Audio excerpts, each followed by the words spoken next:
Finish stable bleaching পাউডারের সৌজন্যে বিশেষ আয়োজন কোরবানির হাট।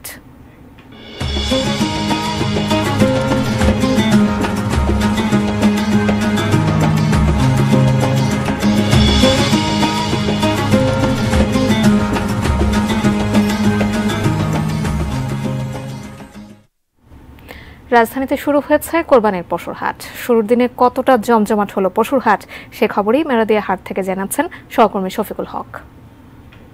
যেমনটি বলছিলেন, রাজধানীতে যেই কুরবানির পশুর হাটগুলো সেগুলো কিন্তু এরই মধ্যে আসলে জমে উঠতে শুরু করেছে। বিকেল থেকে যে বৃষ্টি শুরু হয়েছিল সেই বৃষ্টির পরে আসলে ক্রেতা সমাগম কিছুটা বেড়েছে হাটগুলোতে। যদিও ক্রেতা সমাগম বাড়লেও কিন্তু বেচা বিক্রির যে অবস্থা সেটি আমরা খুব একটা দেখতে পাইনি।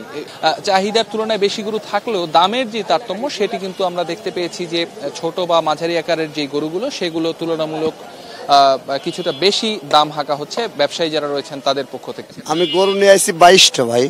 এখন পর্যন্ত কতগুলো বিক্রি করতে পেরেছে? এক পিস বেচতে পারিছি, তাও খরচের টাকার জন্য কিনা দাম ছাড়া 5000 লসে বেশি দিছে।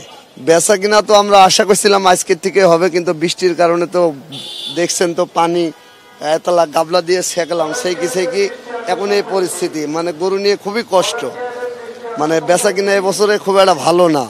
এর বাইরে একটি বিষয় বলে রাখি, অনেক সময় আমরা দেখি যে কুরবানির পশুর হাটে আসলে ছিনতাই বা টাকা পয়সা খোয়া যাওয়ার মতো ঘটনা ঘটে থাকে। তবে এবার কিন্তু ডিজিটাল হাট চালু হয়েছে এবং সেক্ষেত্রে মানুষ কিন্তু ডিজিটালি আসলে গরুর যেই খরচ সেগুলো আসলে পরিশোধ করতে পারবেন, সেক্ষেত্রে কোনো ধরনের ঝই ঝামেলা ছাড়াই। তো এরকম সুবিধা আসলে নগদের পক্ষ থেকে দেওয়া হচ্ছে, আমরা রাজধানীর হাটগুলোতে তাদের বুথগুলোতে দেখেছি। তো আমরা রয়েছি রাজধানীর মেরাদিয়া হাটে এবং রাত যত বাড়ছে আসলে ক্রেতা সমাগম খুব বেশি না হলেও কিছুটা ক্রেতা সমাগম হচ্ছে এবং ব্যবসায়ী যারা রয়েছেন তারাও প্রত্যাশা করছেন যে ধীরে ধীরে তাদের বেচা কিনা বাড়বে। আর ক্রেতা যারা রয়েছেন তারাও প্রত্যাশা করছেন সামনের দিনে গরুর এখন যেরকম দাম হাঁকা হচ্ছে তার তুলনায় কিছুটা কম দামে তারা আসলে গরুটি কিনতে পারবেন। তো এই ছিল রাজধানীর বনশ্রীর মেরাদিয়া হাট থেকে কোরবানির পশুর হাটের সবশেষ খবর আমার কাছে।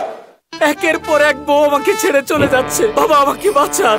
ছোট বড় বড় এই নে ফিনিশ। আপনার ঘর বাড়ি ও আঙ্গিনা সকল কীট পতঙ্গ ধ্বংস করে।